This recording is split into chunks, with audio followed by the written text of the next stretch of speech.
भाई क्या कर रहे थे? हम जो भी है भाई, तुम लोग कौन हो और हमारे रास्ते में टांग क्यों उड़ा रहे हो? अरे मिस्टर, तुम जानते हो हम कौन है? और कौन हो तुम? हम पुलिस ऑफिसर हैं। Police officer? अरे ऐसे होते हैं पुलिस ऑफिसर? ना वर्दी ना कोई असला तुम्हारे पास, ऐसे होते हैं ऑफिसर? यही तो एक खेल है। अगर हम असला लेके आएंगे, वर्दी पहन कर आएंगे, तो तुम जैसे चोरों को कैसे गिरफ्तार करेंगे? वाह, मैंने वीडियो में देखा है कि तुम जैसे लोग अपना रूप चेंज करके आते हो और हम जैसों को लूट कर ले जाते हो। देखो, ये इलाका हमारा है, तुम अपने इलाके में जाओ। मुझे तो लगता है ये भी हम जैसे हैं। क्या हमें तुम पुलिस का कह के डराओगे? तो तुम्हारा क्या ख्याल है, हम डर जाएंगे? ऐसा नहीं होगा मिस्टर, तुम जाओ और अपना रास्ता नापो, ये इलाका हमारा है। अच्छा, तो लगता है तुमको जरा अपना तारफ जरा सही तरीके से कराना पड़ेगा।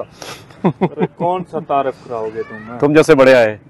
अच्छा, ये देखो जरा। नहीं, बोलो। सर सर सर सर देखिए देखिए, हमारी बात सुनिए। हाँ जी sir sir please, sir please मेरी बात सुनिए। आप इसको अंदर रखिए, आप हमारी बात सुनिए।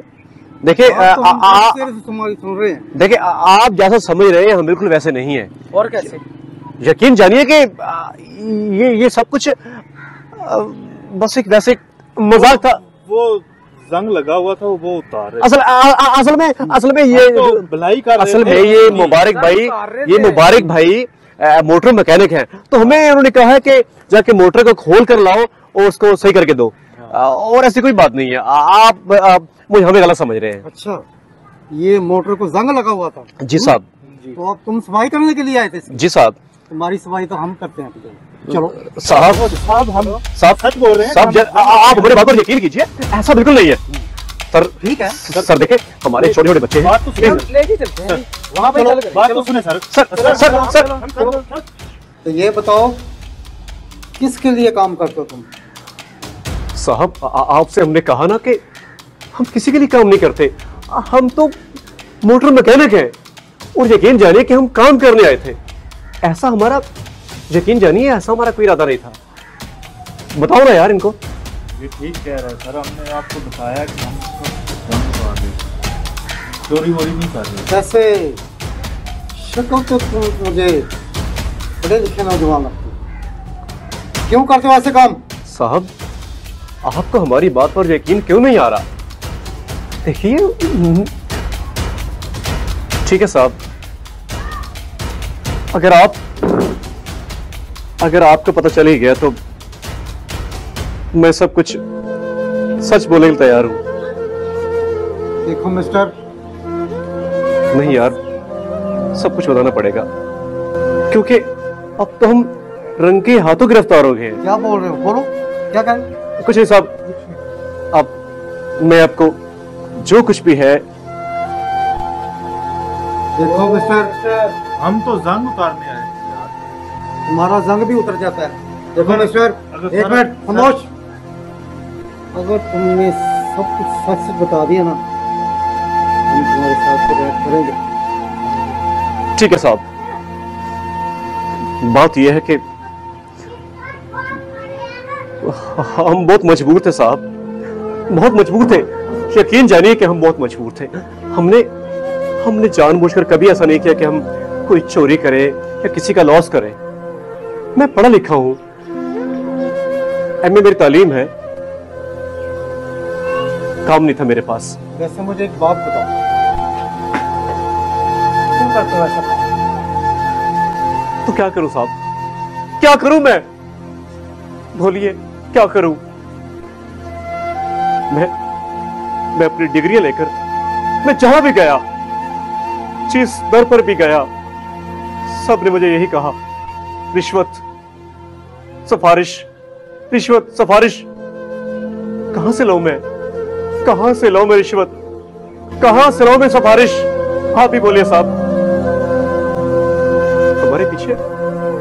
हमारे पीछे मजबूरियां हैं साहब, हमारे भी छोटे छोटे बच्चे हैं साहब। नहीं जानते शायद तू घर जाते तो हमारे बच्चे हमारी राह देखते हैं, हमसे पूछते हैं कि अब्बा हमारे लिए क्या लेकर आए हो। लेकिन जब अपने खाली हाथ लेकर उनके पास जाते हैं तो यकीन कीजिए कि कलेजा फट जाता है साहब, कलेजा फट जाता है। खुदा कसम साहब, खुदा कसम, अगर हमारे साथ ये पेटरा हो और हमारे बच्चों के साथ ये पेटरा लगा हो तो खुदा कसम साहब हम कभी चोरी नहीं करते, कभी किसी का नुकसान नहीं करते। ये सब कुछ अपने बच्चों के लिए कर रहे हैं साहब, अपने बच्चों के लिए कर रहे हैं, अपने बच्चों के लिए कर रहे हैं साहब। लेकिन तुम मजदूरी भी तो कर सकते हो ना। मजदूरी? किस मजदूरी की बात करते हैं साहब आप? कहां से करो मजदूरी? कहां से लो इतना पैसा? मैं जहां भी गया, जिस स्तर पर गया, सबने मुझे यही कहा कि सिफारिश, रिश्वत नहीं है मेरे पास, रिश्वत नहीं है मेरे पास, सिफारिश। अब आपकी मर्जी साहब, आपकी मर्जी, आप कुछ भी कर लीजिए, लेकिन अब हमारे बच्चों को भूखा नहीं देख सकते साहब, अपने बच्चों को भूखा नहीं देख सकते, नहीं देख सकते। छोड़ो भाई, इनको हमारी कदर क्या है, ये बड़े लोग हैं, अफसर लोग हैं। चाहे ना वो मेहनत मुशक्कत करके मजदूरी कर अपने बच्चों का पेट पाल सकते हो। आप दिलाएंगे हमें मेहनत, आप काम करवाएंगे हमें साहब, ठीक है? अगर आप हमें काम करवाएं तो हम आज से, अभी से ये सब 2 नंबर काम छोड़ देंगे। लेकिन जानिए, कोई भी चोर, कोई भी 2 नंबर आदमी ये नहीं चाहता कि वो 2 नंबर काम करके खुद को और जमाने को परेशान करे। अगर हमारे पास पैसा होता, अगर हमारे पास काम होता तो आज हम ये चोरी क्यों करते? अगर आप हमें कोई काम करवा दे साहब तो हम आपसे वादा करते हैं कि आज के बाद कभी चोरी नहीं करेंगे, कभी किसी को लॉस नहीं देंगे साहब। और मैं अपने मुल्क के हुक्मरानों से कहता हूं कि खुदारा पढ़े लिखे लोगों का ख्याल कीजिए, जिनके पास काम करने के लिए पैसा नहीं है उन्हें काम करवा कर दीजिए, जिनके पास तालीम की डिग्रियां हैं उन्हें जॉब दीजिए, हकदारों को उनका हक दीजिए। यकीन जानिए कि जिस दिन हकदारों को हक मिल गया तो ना ही कोई चोरी होगी, ना ही कोई कत्ल होगा, ना ही कोई वारदात होगी।